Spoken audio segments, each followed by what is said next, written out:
by 7 circles of whiteness, all these subconscious feelings that we cannot impart from. Even when people believe they're progressive and modern, racism still prevails in ways we might not have thought of.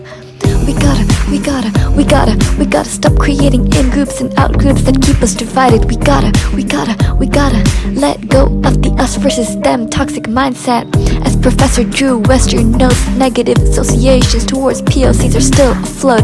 As seen through the IAT, many of us have been deeply trained to associate black people with violence, white people with safety. Even though we don't think we're racist, this is what we've come to be. Internal prejudice manifests itself in outward discrimination and prejudice beliefs. We might fall into out-group homogeneity and believe that all black people are just the same. We may blindly stereotype people we do not see as being in the same group of which we associate. We may portray group polarization, becoming more and more entrenched in negative views of the out-group. We'll be less willing to consider alternate perspectives, even develop a complex of superiority.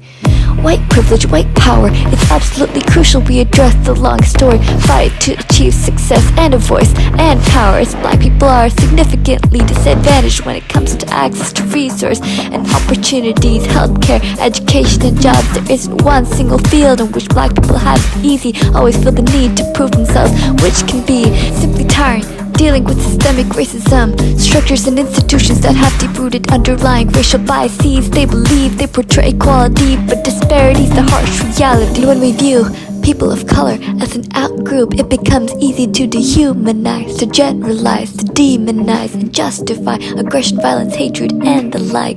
So in order to combat the negative beliefs and prejudice that has been long plaguing the world, we need to come together and educate each other about the issues and inequalities. Interdependence is what we must create. The in-group and out-group working toward a superordinate goal, something that mutually benefits them both, so we can learn to see each other as equal partners in this world. Too many people these days have been blinded by a false sense of allyship and support for POCs. I must agree that beyond the blatant brutality, there are many ways racism is seen.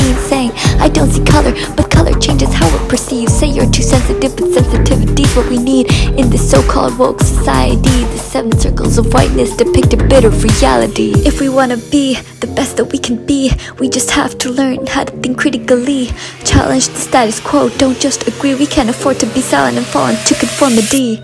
So let us promote and emphasize the kind of mindset that upholds equity and diversity. We mustn't impose, we must seek to unfold and listen to the voices of black people, voices that have been long oppressed. It is a challenge to look within and be more self-aware of the ways that we still hold implicit bias. But if we stay open to change and engage in new ways of thinking, racism is something we can battle.